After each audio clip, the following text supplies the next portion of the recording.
او طالب علم دا خو نبی علیہ الصلوۃ والسلام صحابه کرام رضوان الله علیهم اجمعین دا مسجد نبی کې به تعلیم علم بیا سلوال علم الله پاک دغه خلقو بری کیوي دا غرنګ چې څومره د طالب علم دی دوباره کې الله پاک کو فرمایل الله پاک خپل فرمایلی چې به دا کوم چې د قران طالب دا کوم چې د قران عالم دا داسې خلق نه دي چې په خپل مرزي سره غولي بلکې الله پاک دا خلق چونو کړی دي ثم اورثنا الكتاب الذين اصطفيناه من عبادنا الله پاک چې بیا هغه خلق دا موږ د کتاب ورسون جوړ کړل دا مو د قران ورسون جوړ کړل هغه خلق چې هغه موږ چونو کړیو په خپل بندګونو کې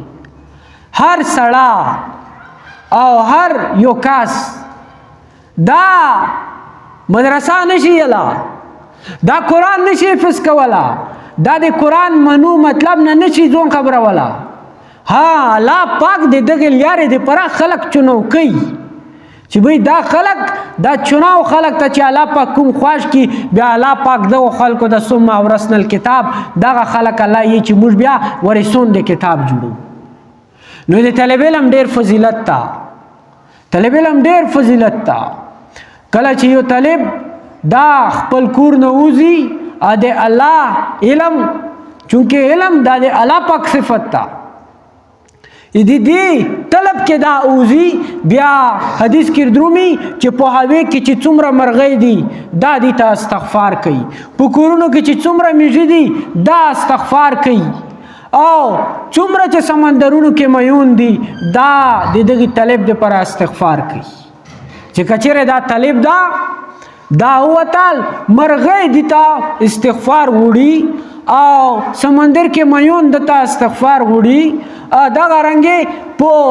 زکه کې میږي دي دا په خپل کورونو کې دي د پر استغفار وړي نو دې مقام بوڅوي نو د طلب ډېر مقام دا دیو جنا یو د انبیاء کرام علیهم السلام د څومره چرغولي دي اولو العزم انبیاء دته الله پاک علم ورکړو علم او الله پاک دا انسان چې دا انسان دی درجه چې دی دا د فرشتونو بلند کړي دي ویلې دا فضیلت انسان ته الله پاک ویلې کړه دا ذکر کړه دا چې به فرشتو سره علم و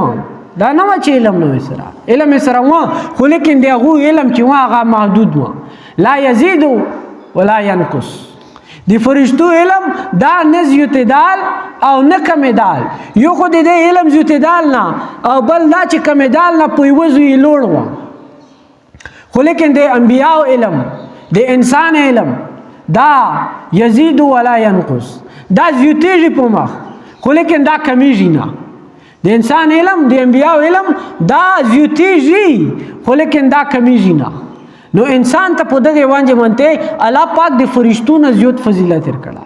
د فرشتو علم واخو په وځي لوړ و محدود و ا د انسان علم چې دا زیاتېږي ا د انسان ایمان چې دا زیاتېږي